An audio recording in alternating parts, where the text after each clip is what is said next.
ഇന്ന് നമുക്ക് 500 സബ്സ്ക്രൈബേഴ്സ് ആയിട്ടോ. ഇതൊരു ചെറിയ കാര്യമെന്ന് എനിക്കറിയാം, പക്ഷേ നമ്മൾ ചാനൽ തുടങ്ങി 1 വീക്ക് ആയപ്പോഴത്തേക്കും 500 സബ്സ്ക്രൈബേഴ്സ് ആയതിൽ ഐ എം സോ ഹാപ്പി. ഇന്ന് നമ്മൾ ദീദീൻ്റെ ഗ്രാജുവേഷന് മൈസൂർ വന്നിട്ടുള്ള ഒരു വാട്ട് ഈറ്റിനിടെയാണ്.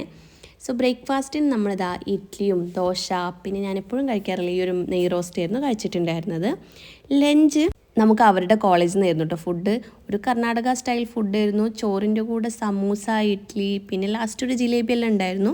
അത് കഴിഞ്ഞ് നമ്മൾ ഈവനിങ് ചായ കുടിക്കാൻ വേണ്ടി പോയിട്ടുണ്ടായിരുന്നത് ഈ ഒരു മുംബൈ ചായ് വാലയിൽ നിന്നാട്ടോ. അവിടെ ചായൻ്റെ മേലെ കുറച്ച് റോസ് പെറ്റൽസ് ഒക്കെ ഇട്ട് നല്ല നല്ല ഫ്ലേവറുള്ളൊരു ചായയായിരുന്നു. അതിൻ്റെ കൂടെ ഈ ലോഡഡ് ഫ്രൈസ് കൂടെ കഴിച്ചിട്ടുണ്ടായിരുന്നേ. അത് കഴിഞ്ഞ് നമ്മൾ നേരെ പോയിട്ടുണ്ടായിരുന്നത് ചാമുണ്ഡി ഹിൽസിലാണ്. അവിടുന്ന് ഈ ഒരു സ്വീറ്റ് കോൺ അവിടെ കഴിച്ചു.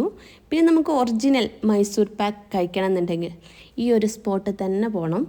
അവിടെ പോയി കഴിഞ്ഞാൽ നമുക്ക് ഒറിജിനൽ മൈസൂർ പാക്ക് കാണാനും കഴിക്കാനും പറ്റും. അത് കഴിഞ്ഞ് നമ്മൾ നേരെ പോയിട്ടുണ്ടായിരുന്നത് ഡിന്നർ കഴിക്കാനാണ്. ഗ്രില്ലിമിലാട്ടോ പോയത്. അവിടുന്ന് ഷവായ, ഷവർമ, പിന്നെ ഒരു റോളൊക്കെ ആയിരുന്നു കഴിച്ചിട്ടുണ്ടായിരുന്നത്.